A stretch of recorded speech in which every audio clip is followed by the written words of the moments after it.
Prenons nos Bibles et regardons ensemble dans Ésaïe chapitre 38.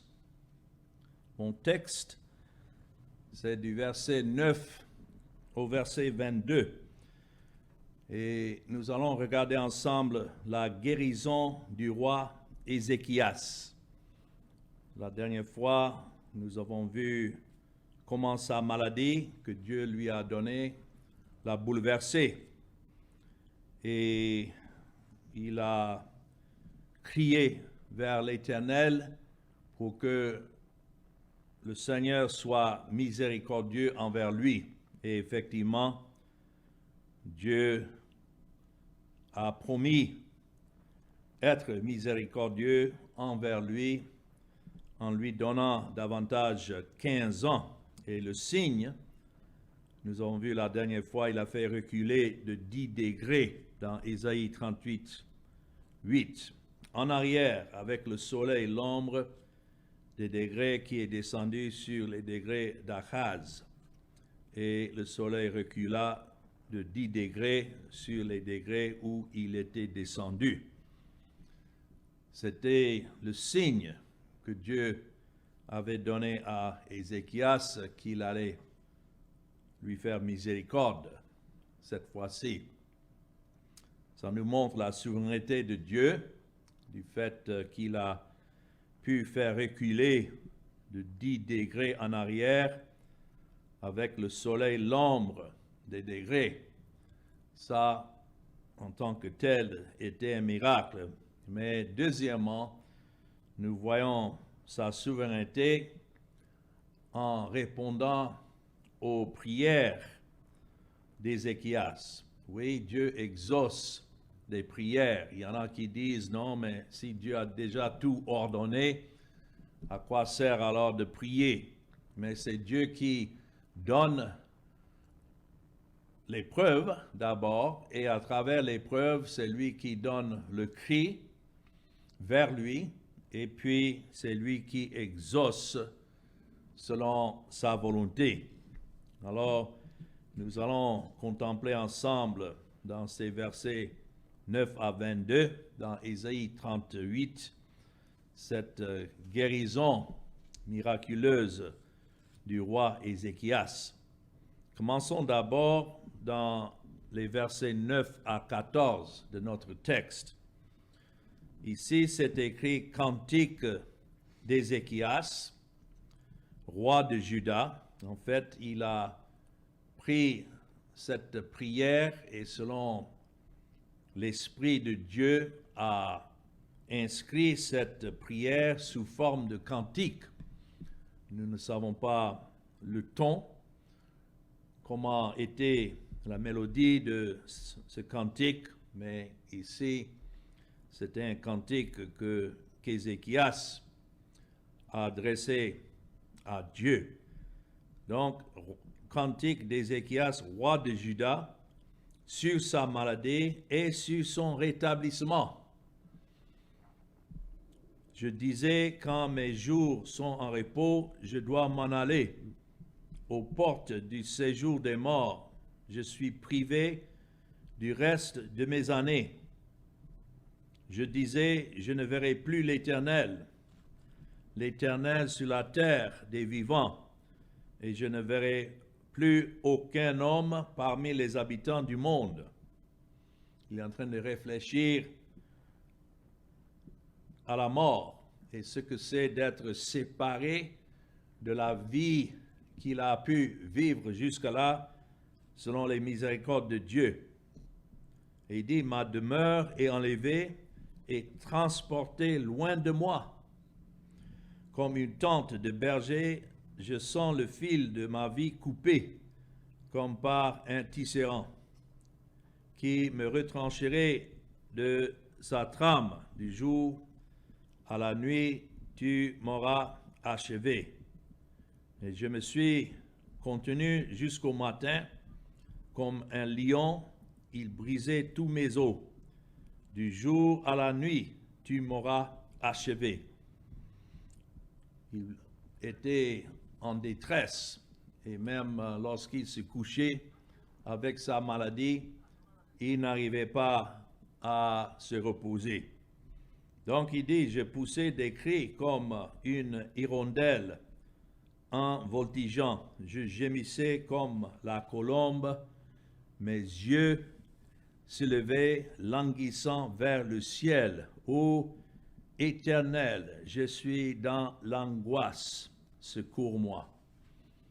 Nous voyons ici jusqu'à quel point il était au bout de lui-même. Et pour cela, c'est une bonne étude, parce que même si nous sommes enfants de Dieu, nous pouvons anticiper, traverser de telles épreuves dans nos vies. Nous ne savons pas combien de temps le Seigneur nous donnera à vivre dans ce monde, même si c'est 70 ans, même si c'est jusqu'à 100 ans, le temps doit arriver où la mort doit nous prendre. Et tout cela selon ce que Dieu a ordonné. Ici, la plainte d'Ézéchias, c'était qu'il était encore dans la fleur de son âge. Il se voyait encore très jeune. Et nous savons que Ézéchias avait 25 ans quand il a commencé à régner. Cela à peu près 726 ans avant Christ. Et qu'il a fait 29 ans dans sa royauté. Il est tombé malade dans les 14e an de son règne. C'est ce que nous avons déjà vu dans le contexte. Donc cela veut dire qu'il aurait fait de sa vie jusqu'à là 39 ans quand il est tombé malade. 39 ans. Et à partir de ce moment, lorsque le Seigneur a ajouté encore 15 ans à sa vie, ce qui fait de lui 54 ans quand il est mort. Mais tout cela, c'est le Seigneur qui l'a ordonné. Ici, sa plainte était que, à sa mort, dans le verset 11, qu'il ne verrait plus Jéhovah. Ça, c'est le mot qui est utilisé là, éternel. C'est le nom Yahvé, Jéhovah. Ce n'est pas qu'il n'avait pas d'espoir de voir Dieu, mais ici, comme il dit dans la prochaine phrase, l'Éternel sur la terre des vivants. Cela veut dire que son rapport avec Dieu devait changer et devait être différent de ce que c'était lorsqu'il était encore en vie sur cette terre. Alors, ça nous montre quelque chose dont je voudrais mettre un peu de temps à parler avec vous, parce que dans l'Ancien Testament, lorsque ceux qui appartenaient au Seigneur mouraient, ce n'était pas qu'ils étaient alors transportés au ciel. On ne lit pas de cela dans l'Ancien Testament. C'est quand on arrive dans le Nouveau Testament que nous voyons des instructions concernant le ciel, mais cela après la mort et la résurrection du Seigneur Jésus.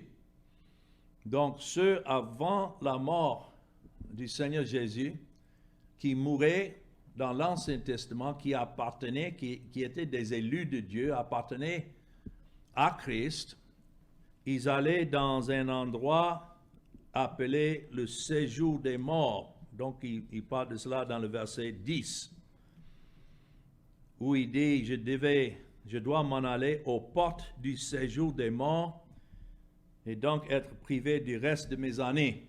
Voilà sa plainte d'avoir rapidement passé sa vie sur cette terre et donc aller dans le séjour des morts. Quand on étudie le séjour des morts dans l'Ancien Testament, c'est un mot en hébreu qui signifie, c'est traduit du mot Sheol. Et parfois dans la Bible, le mot grec, ça c'est le mot hébreu, Sheol, et dans le grec, c'est Hadès. ces deux mots, un en hébreu et l'autre en grec, parlent du lieu des morts ou bien du monde au-delà. Et c'est ainsi que Ézéchias anticipait passer son temps. Vous savez que même si quelqu'un meurt dans cette vie, son âme continue à vivre. Et avant la venue du Seigneur Jésus-Christ dans le monde, ceux qui mouraient, même s'ils n'étaient pas rachetés, les rachetés de Dieu, ils allaient tous dans ce lieu appelé Sheol ou bien Hadès, c'est-à-dire le séjour des morts. Et la pensée donc d'Ézéchias ici était basée sur une compréhension troublée du monde au-delà. Il avait un espoir qu'il était à Dieu et que c'est Dieu qui l'avait établi, mais il n'avait pas une idée claire de ce que le séjour des morts, de quoi ça consistait. Et donc, faisant face à cela, il ne pouvait que se baser sur ce que Dieu lui avait révélé. C'est comme nous. On parle de l'au-delà, on parle du ciel aujourd'hui, mais aucun de nous ne peut réellement décrire ce que ça signifie d'être au ciel et d'être dans la présence de Dieu. Mais pour ceux de l'Ancien Testament que Dieu a élus, ceux-là, comme Ézéchias et David, parlaient de la tombe ou bien parlaient de Sheol, donc un lieu incertain. Ils savaient que l'Éternel était là, par exemple dans le psaume 139 et le verset 8. Nous avons ici dans le psaume de David une expression du séjour des morts, et il savait que même là, Dieu y était, parce que c'est écrit, si je monte aux cieux, tu y es. Si je me couche au séjour des morts, tu y vois là. Donc, aller dans le séjour des morts ne voulait pas dire qu'il était absent de la présence de Dieu. Mais aller là, il avait beaucoup d'incertitudes à ce moment-là. Et je peux dire la même chose. Nous pouvons faire face à la mort, mais être troublés pensant à l'expérience de la mort, même si nous savons que si nous sommes en Christ, nous ne devons pas avoir peur, parce que Christ est notre Sauveur. Mais ici, il est en train de penser et réfléchir à ce que c'est de mourir et d'aller dans les séjours des morts, un lieu des morts où il y avait une partie réservée pour ceux qui étaient les élus de Dieu et qui attendaient la venue du Seigneur Jésus-Christ, où il allait accomplir à la croix leur rédemption. Et lorsque Christ est ressuscité, ceux-là étaient ressuscités avec lui, et lorsqu'il est monté au ciel, ceux-là sont montés avec lui. C'est là que cette partie du séjour des morts était vidée. Mais les autres qui sont condamnés sont encore au séjour des morts. Nous savons cela parce que dans le livre d'Apocalypse, c'est écrit que le séjour des morts doit livrer ses morts au dernier jugement. Et ceux qui ne sont pas à Christ, qui n'ont pas leur nom inscrit dans le rouleau de vie de Christ, seront pour toujours jetés à l'enfer. Un autre mot qu'on voit utilisé dans le Nouveau Testament concernant la partie du séjour des morts qui est réservée pour les condamnés, c'est Géhenne. C'est un mot grec qui est aussi emprunté de la langue hébraïque. Et donc, en ce cas-là, Géhenne se réfère à l'enfer. C'est une traduction du mot, traduction grecque de l'hébreu concernant la vallée de Hinnom. C'était une vallée qui existait tout juste à côté de Jérusalem où on jetait les ordures. Et il y avait la fumée qui montait nuit et jour. C'était une représentation de l'enfer et de la Géhenne. Donc, cet endroit connu par le nom de Sheol ou bien de Hadès n'est pas synonyme avec l'enfer. Il faut savoir qu'il y avait cette séparation. En fait, beaucoup posent la question, mais lorsque le Seigneur Jésus-Christ est mort, les 3 jours qu'il a passés dans la tombe, où est-ce que Christ était, où était son âme? Et les Écritures nous montrent qu'il était allé dans la partie d'Hadès, le mot grec, ou bien Sheol, qui était réservé pour les racheter, et il était là pendant ces 3 jours. Nous voyons ça dans Actes chapitre 2. Et je suis simplement en train de donner quelques idées pour notre réflexion, puisque dans notre texte ici, dans Ésaïe 38, c'est là que Ézéchias réfléchissait à ce sujet, ce que c'est d'aller au séjour des morts. Ici, dans Actes chapitre 2, et le verset 25 à 42, nous lisons: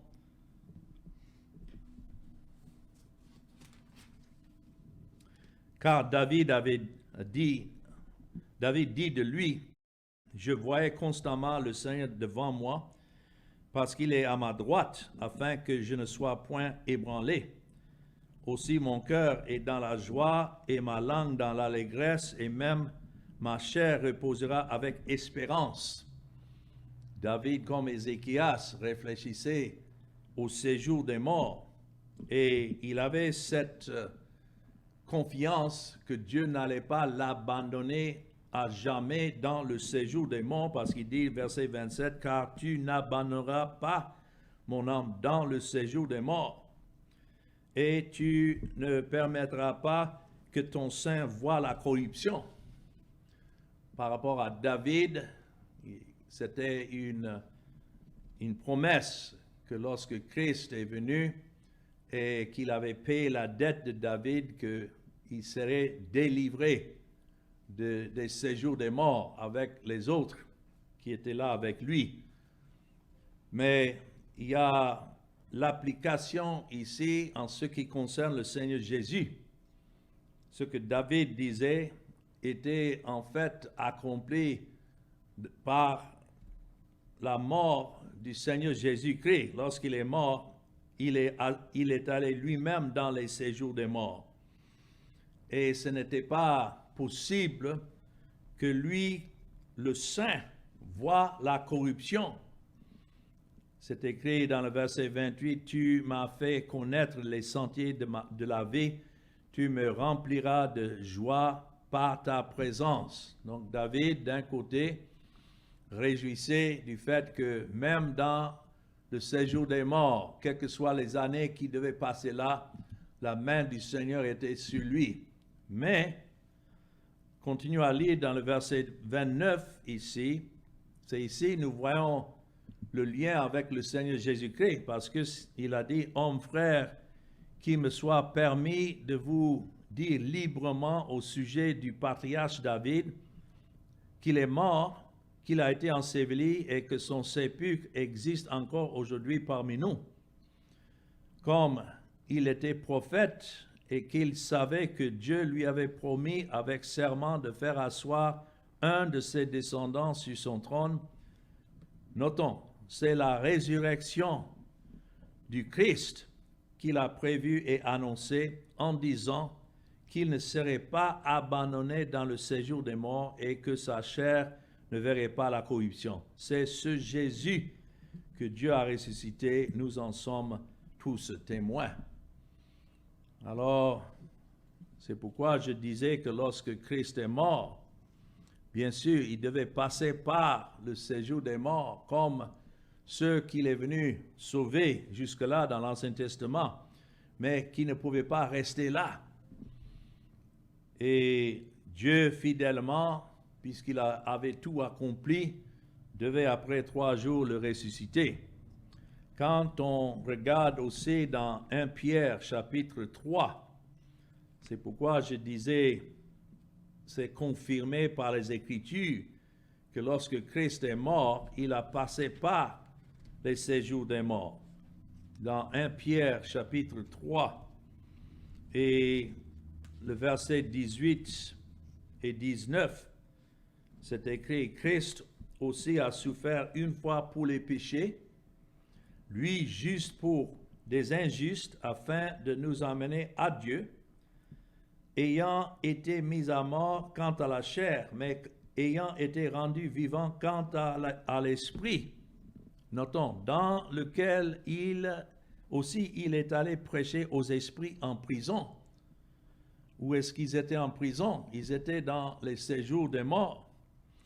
Verset 20, qui autrefois avait été incrédule lorsque la patience de Dieu se prolongeait au jour de Noé, pendant la construction de l'arche, dans laquelle un petit nombre de personnes, c'est-à-dire 8, furent sauvés à travers l'eau.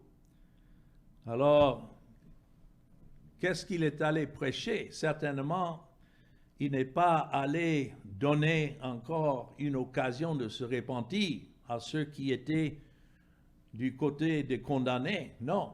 Mais sa présence là, parmi ceux qui étaient de ses élus, de l'autre côté du séjour des morts, ceux-là, sa présence était pour eux maintenant une promesse, une assurance qu'effectivement, lorsqu'il allait ressusciter, ceux-là, il allait prendre avec lui. Et c'est ainsi qu'il a pris captifs ceux qui étaient captifs, il a pris avec lui. Nous voyons ça dans Éphésiens chapitre 4. Éphésiens chapitre 4 et les versets 8 et 9. Et avec ça, je vais retourner dans mon texte, mais je voudrais quand même utiliser l'occasion de parler de ce qui était l'état de ceux dans l'Ancien Testament avant que Christ ait accompli son œuvre à la croix. Ici, dans Éphésiens 4 et le verset 8, nous lisons, c'est pourquoi il est dit, étant monté en haut, il a amené des captifs. Lorsqu'il est monté au ciel, il a amené des captifs. Qui étaient ces captifs? C'était ceux-là qui étaient jusque-là dans les séjours des morts, qui attendaient cette rédemption, de quoi même Job a dit ça, qu'il avait cette assurance que son Rédempteur vit et qu'il se tiendrait un jour sur cette terre. Il voyait la venue du Christ, même à ce temps-là. Et c'est écrit, et il a fait des dons aux hommes. Or, que signifie, verset 9, il est monté, sinon qu'il est aussi descendu dans les régions inférieures de la terre.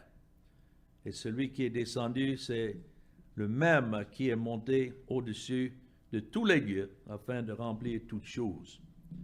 Alors, c'est une petite esquisse de ce qui était la différence entre ceux qui mouraient dans l'Ancien Testament en attendant l'œuvre de Christ. Et maintenant, puisque Christ est mort, il est ressuscité, d'être absent de cette chair, c'est d'être présent avec Dieu. Telle était l'affirmation de l'apôtre Paul. Donc, désormais, ceux qui meurent dans le Seigneur, ils sont immédiatement conduits dans la présence de Dieu et présence de Christ au ciel.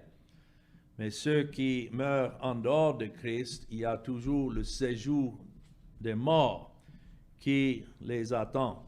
Et le jour viendra au jugement final où ceux-là seront ressuscités, mais non pas changés, et ils seront jetés corps et âme dans l'enfer. Et c'est ainsi que le séjour des morts sera entièrement vidé. Maintenant, revenons dans notre texte ici dans Ésaïe, chapitre 38, et continuons à voir comment Ézéchias alors loue Dieu pour avoir épargné sa vie, quelles que soient ses inquiétudes et ses craintes au sujet de sa mort. Nous voyons comment il décrit ça comme quelqu'un qui crie comme une hirondelle en voltigeant et qui gémisse comme la colombe. Il dit, mes yeux se levaient languissant vers le ciel.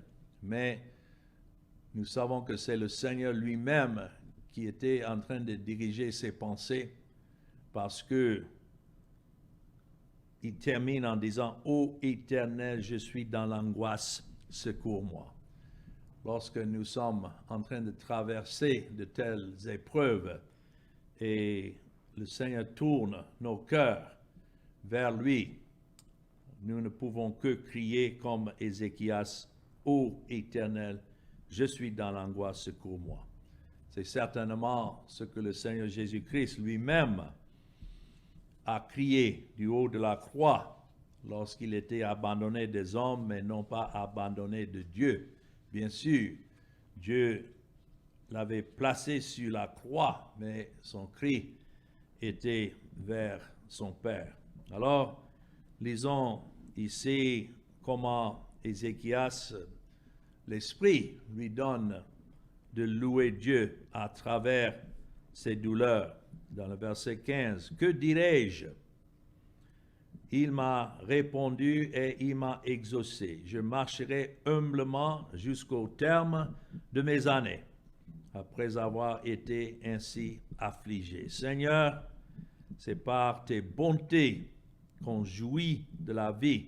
C'est par elles que je respire encore. Tu me rétablis, tu me rends à la vie. Voici mes souffrances même sont devenues mon salut. Tu as pris plaisir à retirer mon âme de la fosse du néant, car tu as jeté derrière toi tous mes péchés. » Vous voyez comment même là, il est en train de regarder au-delà de sa vie. Bien sûr, il devait continuer à vivre sous l'Ancien Testament en offrant des sacrifices, mais ici, quand il dit « Tu as jeté derrière toi tous mes péchés », il est en train de regarder au-delà, au moment où Christ devait venir et porter ses péchés et les enlever complètement. Il dit, verset 18, « Ce n'est pas le séjour des morts qui te loue, ce n'est pas la mort qui te célèbre. Ceux qui sont descendus dans la fosse n'espèrent plus en ta fidélité. » Il est en train de parler de ceux qui meurent, mais sans cette espérance que Dieu lui avait donnée dans sa vie au sujet de Christ. Il dit, le vivant, verset 19, le vivant, c'est celui-là qui te loue. Et nous pouvons comprendre ça dans deux sens. Oui, pendant que nous sommes en vie maintenant, si Dieu nous a fait grâce de le connaître et connaître son Fils, alors nous le louons. Mais ce n'est pas seulement ceux qui sont vivants physiquement, mais ceux qui sont vivants spirituellement. C'est Dieu qui rend des pécheurs à la vie par son esprit. Et c'est ainsi que ils peuvent louer le Seigneur. Donc, il dit, le vivant, c'est celui-là qui te loue. Comme moi, aujourd'hui, le Père fait connaître à ses enfants ta fidélité. Et puis il dit, l'Éternel m'a sauvé. Nous ferons résonner les cordes de nos instruments tous les jours de notre vie dans la maison de l'Éternel. Alors, quand nous considérons ces versets 15 à 20, il commence là avec « Que dirai-je » Alors, il a déjà tout dit, et qu'est-ce qu'il pouvait maintenant dire de plus? Lorsque Dieu avait répondu à sa prière, tout ce que Ézéchias pouvait faire était de louer Dieu. Et c'est à cela qu'il nous amène aussi dans sa grâce. Pour Ézéchias, la manière que Dieu a répondu à sa prière, c'était de lui donner 15 années supplémentaires. D'autres peuvent regarder cela et dire non, mais vous voyez, la prière alors change Dieu, non? C'est à travers la prière que nous découvrons la volonté de Dieu. Mais la prière ne change pas Dieu. C'est seulement à travers la prière que Dieu révèle ce qu'il a ordonné à notre égard. Et donc, je peux dire que c'était toujours la volonté de Dieu qu'Ézéchias vit jusqu'à la fin de ses 15 ans ajoutés, pour lui ajouter, parce que Dieu lui avait révélé cela selon sa volonté. Mais ça a été toujours la volonté de Dieu d'agir ainsi envers lui. Donc en cela, nous pouvons voir comment Dieu exauce sa prière toujours selon sa volonté.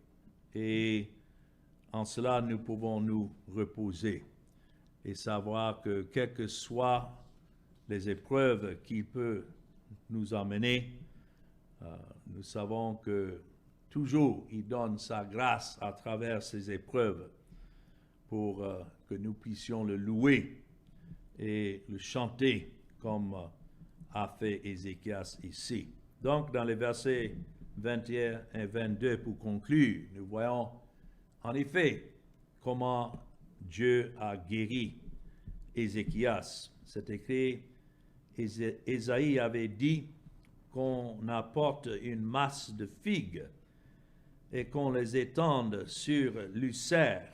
Donc cela nous donne alors une idée de la maladie dont Ézéchias souffrait, un ulcère, et Ézéchias vivra. Et Ézéchias avait dit, à quel signe connaîtrai-je que je monterai à la maison de l'Éternel? Donc même en cela, il voulait un signe de la promesse de Dieu. C'est comme ça que nous sommes. Nous avons la parole clairement révélée dans les Écritures. Pourtant, notre chair est faible et souvent, nous avons la tendance de vouloir demander à Dieu davantage des signes de la véracité de sa parole. Mais lorsqu'on demande, c'est seulement à cause de la faiblesse de notre chair. Heureusement, notre salut ne dépend pas de notre fortitude, mais ça dépend de la fortitude de notre Seigneur, le Seigneur Jésus-Christ. Alors, il a dit à Ésaïe de prendre un morceau de figue et l'appliquer en cataplasme sur le féroncle et il devait guérir.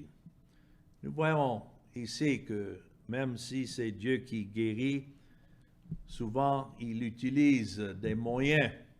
Il a donné la sagesse aux hommes. C'est pour cela que nous ne pouvons pas suivre certains qui disent non, mais il ne faut jamais aller voir le docteur, il ne faut jamais prendre le médicament parce que cela c'est par manque de foi, non? Nous voyons souvent, même Paul a dit à Timothée de prendre un peu de vin pour ses troubles d'estomac. Et ici, Dieu a utilisé en fait ce qui était un traitement médical au jour. Il n'y a pas de magie en cela.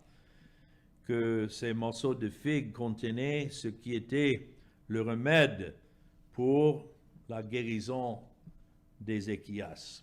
Et pour cela, je remercie le Seigneur que oui, parfois c'est nécessaire pour nous d'aller consulter un médecin, même si le médecin lui-même ne connaît pas le Seigneur, mais néanmoins le Seigneur œuvre à travers ces médecins à qui il a donné la sagesse. Et c'est ainsi qu'il a agi pour apporter cette guérison d'Ézéchias. Dieu peut, en effet, guérir sans les médecins, c'est sûr. Parfois, il met sa main guérissante sur nous et nous sommes guéris. Mais il y a aussi des fois où c'est nécessaire de consulter les médecins. Et en tout cela, c'est Dieu qui accomplit sa volonté. Donc, voilà la guérison du roi Ézéchias. Et nous voyons la main souveraine de Dieu dans sa vie en l'établissant comme roi pour accomplir son œuvre. Ézéchias était un de ces rois de Juda que le Seigneur a établi pour le bien. Et on peut dire qu'il était sans doute un des derniers rois avant la destruction de Juda qui devait avoir lieu quelques années plus tard à la main du roi Nebuchadnezzar de Babylone, dont nous allons voir la prochaine fois l'ambassade babylonienne auprès d'Ézéchias. Mais nous voyons ainsi que Dieu s'occupe de ses enfants et aussi qu'il est souverain en toutes choses, en tout ce qui se passe, alors que son nom soit loué. Amen.